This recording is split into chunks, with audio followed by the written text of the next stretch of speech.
During a winter storm, my BIL unplugged my medical equipment. To save power for the TV. I collapsed on the kitchen floor while he laughed. Darwin's Law. When I recovered days later in the hospital, I filed one document that would. I'm Nate. I'm 44, living just outside Albany, New York. I've had a heart condition for 6 years now. I don't talk about it much. I'm not the type to complain, and most people wouldn't even know anything was wrong if they met me. But I rely on a device to keep me alive. An LVAD, it's a pump that helps my heart push blood through my body. It's powered by batteries and needs to stay charged. If it stops for too long, I black out. If it stays off, I die. That's not being dramatic. That's just the reality. Now let me tell you how my wife's brother, Dean, decided a football game was more important than my life. It was late December. The local news was all about the snowstorm coming. I'm used to harsh winters up here, but this one was serious. They called it a historic storm. Roads were going to close. Power outages were expected. Carrie, my wife, suggested her brother Dean come stay with us for a few days. His apartment in Troy had old wiring, no backup generator, and barely any insulation. I didn't like the idea. Dean and I don't get along. He thinks I'm weak. He's one of those guys who acts like anyone who needs help is less of a man. He's made a few nasty comments over the years, especially after I got the LVAD. Called it my robot heart. And joked that I'd beep when I back up. Real original. But Carrie was worried. And I didn't want to be the jerk who said no. So we cleared out the guest room. It came down fast. Snow piled up past the windows by the first night. We lost power about 18 hours in. I had everything set up. The generator was full and connected to a transfer switch. It powered only the essentials. My LVD charger, fridge, a lamp, the heater. Dean was already complaining. No Wi-Fi? What kind of caveman life is this? He said. What am I supposed to do, Reed? I ignored him. He spent most of that day pacing around, checking his phone for signal, and bitching about missing the game. I told him we couldn't power the TV or router. The generator had a limit, and my life support device took priority. He rolled his eyes and said, Yeah, Wally needs juice. Got it. I should have kicked him out then. But I didn't. I figured we'd ride it out and get him gone as soon as the roads cleared. It was the second night without grid power. Around 8:30, I was in the guest room lying down. I hadn't slept well the night before. The sound of the generator was steady, like a hum through the walls. Familiar. Comforting. Until it wasn't. I remember waking up and feeling off. Not panicked yet. But something was wrong. The steady hum was gone. The green indicator light on my charger? Out. Then came the dizziness. The chest tightness. My legs felt like rubber. I made it to the kitchen before my knees gave out. I hit the floor hard. That's when I saw it. The outlet where my charger was plugged in. Empty. And right next to it was a long orange extension cord, plugged into the power strip. Leading to the living room. To Dean. He was sitting on the couch with a blanket over his shoulders, watching football on the TV. My TV. Running off my generator. I choked out. Dean, plug it back in. He didn't even turn around. Relax, bro, he said. It's just for a couple hours. Your thing's got batteries, right? I need power. I croaked. I'm gonna pass out. He actually laughed. And then he said it. Darwin's Law, man. Survival of the fittest. I remember Carrie screaming. Then I blacked out. 3 days later, I opened my eyes in a hospital bed. Machines beeping all around me. I was in Albany Med. There was a nurse checking my vitals. Carrie was there too. She looked exhausted. Her hair was pulled back, face pale. She leaned over me and started crying. You're awake, she whispered. Thank God. I thought. I asked her where Dean was. She hesitated. I told him to get the hell out, she said. After what he did. Nate, I'm so sorry. Apparently, the second I collapsed, Carrie had rushed in, yanked the plug from the TV, and got the charger back in. Then she called 911.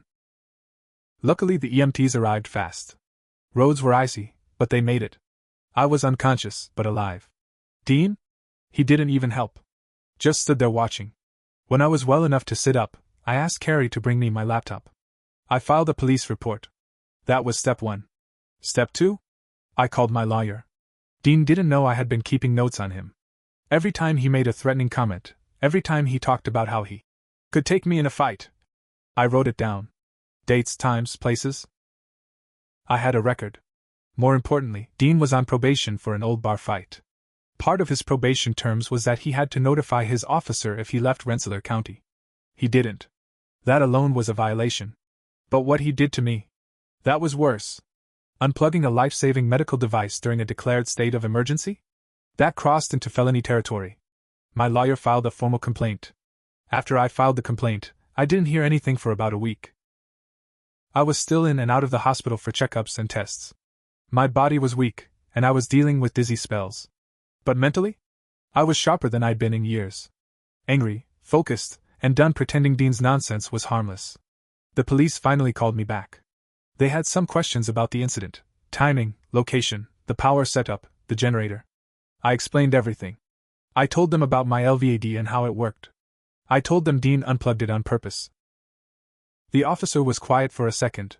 Then he asked, "You say your wife heard him say something about Darwin?" "Yeah. She heard it. Word for word." I gave them Carrie's statement too. She had no problem writing it all out. The day Dean found out I reported him, he blew up Carrie's phone. She didn't answer. Then he tried me. He left a voicemail that I saved. "Dude, are you serious? You're really doing this? I didn't mean anything by it. You didn't even die. Don't be dramatic." "It was just for the game, man. You're ruining my life over a stupid misunderstanding." "Misunderstanding?" He watched me drop to the floor. He heard my wife crying and calling 911. And he laughed. I sent that voicemail straight to my lawyer. Then Dean made his next move. He posted about it online. A long Facebook rant saying his sick brother-in-law is trying to send him to jail for no reason. And that he did nothing wrong. I didn't reply. But someone did. One of his old friends commented, "Didn't you literally brag about unplugging his heart thing? You told us about it at Jeremy's party." That comment blew up. Dean deleted the post an hour later. It was early February when they arrested him. I got the call from the sheriff's office. They picked him up outside his job. He worked part-time stocking shelves at a hardware store. They charged him with reckless endangerment, interference with medical equipment, and a probation violation for crossing county lines without approval. He tried to act confused, said he was just helping family, and didn't mean any harm. Didn't matter. He was taken in, processed, and given a court date. Carrie's phone rang again. This time it was their mother. "What are you doing to your brother?" she asked her. "He almost killed my husband," Carrie replied. "Ask him what he did." Her mom didn't call again after that. Dean made bail, but things started crumbling fast. His boss let him go the next day. Said they didn't want legal drama at the store. His landlord gave him a notice to vacate by the end of the month. Apparently, he'd been behind on rent, and the police showing up didn't help. He tried staying with friends, but word got around fast. No one wanted to get involved. He burned a lot of bridges over the years with his mouth and his attitude. He ended up sleeping in his car for a few nights. Carrie didn't care. I sure didn't. Meanwhile, my civil case was moving forward. We filed for damages, hospital bills, new generator, therapy sessions, lost work hours, emotional distress. All of it. Dean didn't show up for the first hearing. So the judge issued a default judgment in my favor. He owed me over $48,000. Then came the real twist. About 2 weeks after the arrest, I got a call from someone I didn't expect, Dean's ex-girlfriend, Monica. We'd met her a couple times years back. She seemed smart, quiet, way too good for him. "Nate," she said, "I saw everything going on. And I have something you might want to see."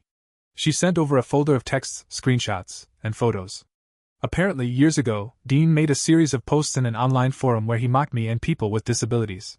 He joked about turning off hospital machines. Just to see what happens.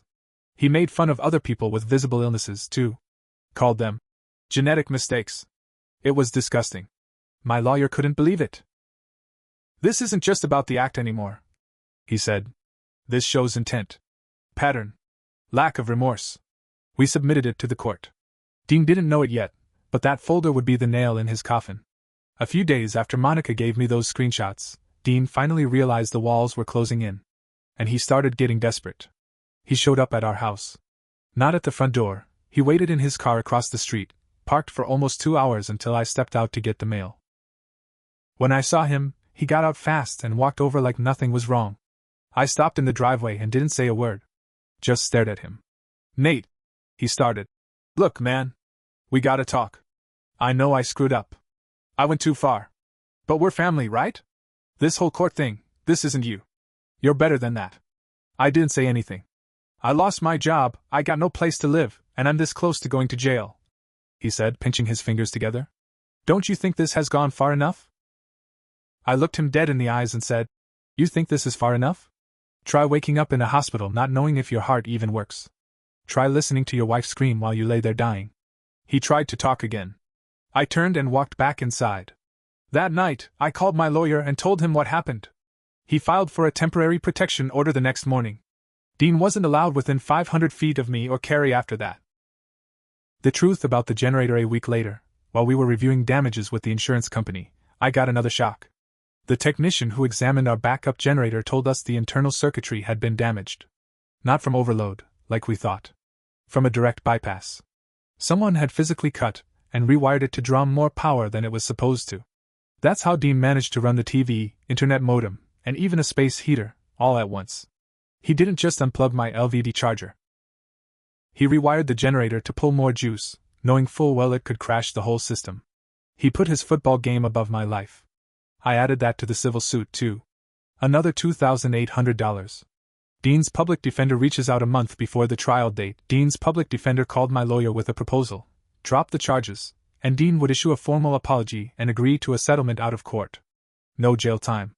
No probation violation. My lawyer laughed. He thinks this is negotiable? I said no. I wanted the court to hear everything. The screenshots. The voicemail. The generator tampering. All of it. Carrie finds out more one night while I was going through old emails. Carrie came downstairs with her laptop. She had a weird look on her face. I was going through some of my old texts with Dean. She said, sitting beside me. Look at this. It was from about a year ago. A random night, nothing special. She texted him about visiting for Thanksgiving. He replied. I'm not gonna sit across from Mr. Medical Bill again. You know he's dragging you down, right? You married a broken man. I hadn't seen that before. She never told me. She broke down crying and said, I should have cut him off a long time ago. I let him stay here. I let him be around you. I trusted him, and I shouldn't have. I didn't say anything. I just held her hand. But inside, that quiet fire burned even hotter. The investigation widens. Turns out, Dean's past was dirtier than we thought. Someone on Reddit messaged me privately after my story, without names, got shared in a chronic illness support group. They recognized the behavior. They knew Dean. He used to work for a small assisted living center in 2017. Got fired. Why? Because a resident's oxygen machine got unplugged during a power test. Dean was on duty. It wasn't proven he did it, but the timing matched, and he was let go quietly. No police, no report. Just a clean break. I gave that information to my lawyer. He got in touch with the facility. They confirmed the story. Suddenly, the DA was more interested. Dean wasn't just some idiot who made a bad call during a storm. He had a pattern of reckless behavior around people who depended on machines to live. And now it was going to follow him into court. Dean's final act of desperation. With the trial only 2 weeks away, Dean went silent. No social media. No calls. Nothing.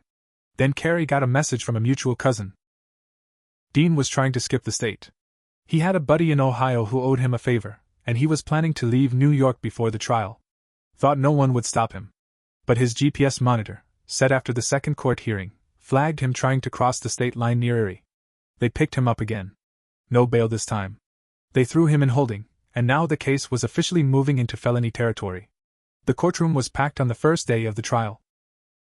I sat next to my lawyer, calm on the outside but boiling on the inside. Carrie sat behind me, her hand tight around mine. Dean walked in wearing a cheap suit, hands cuffed, eyes low. He looked like a different man. Not smug. Not arrogant. Just small. The judge didn't look impressed. The district attorney laid everything out. The unplugging of my LVD during a state emergency, the rewiring of the generator, the mocking. Darwin's Law. Comment. My collapse and hospitalization, the Facebook posts, the screenshots from Monica, the attempted escape across state lines, his firing from the assisted living facility in 2017. Dean's public defender tried to spin it. Said it was all a misunderstanding, a moment of poor judgment. He even claimed Dean didn't know how serious my condition was. That backfired fast.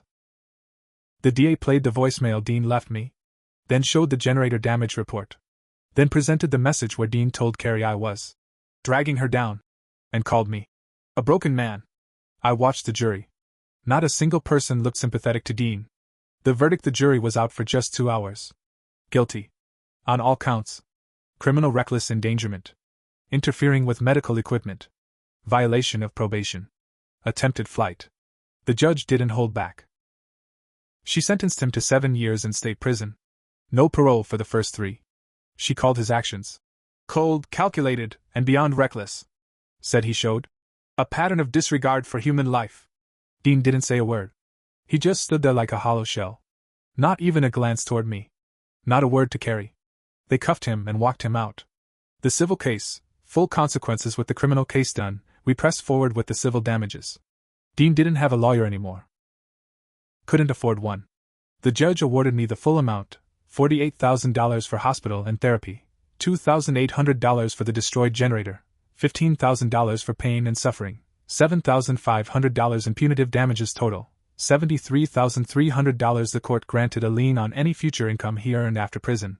He would never be able to escape that debt. Any job, any paycheck, part of it would come to me. His credit? Destroyed. His name? Tied to public records in both the criminal and civil courts. The aftermath: Carrie cut off all contact with her side of the family. Her mother tried to make excuses for Dean, but Carrie wasn't having it. You protected him for years, she said. You ignored all the signs. He almost killed my husband.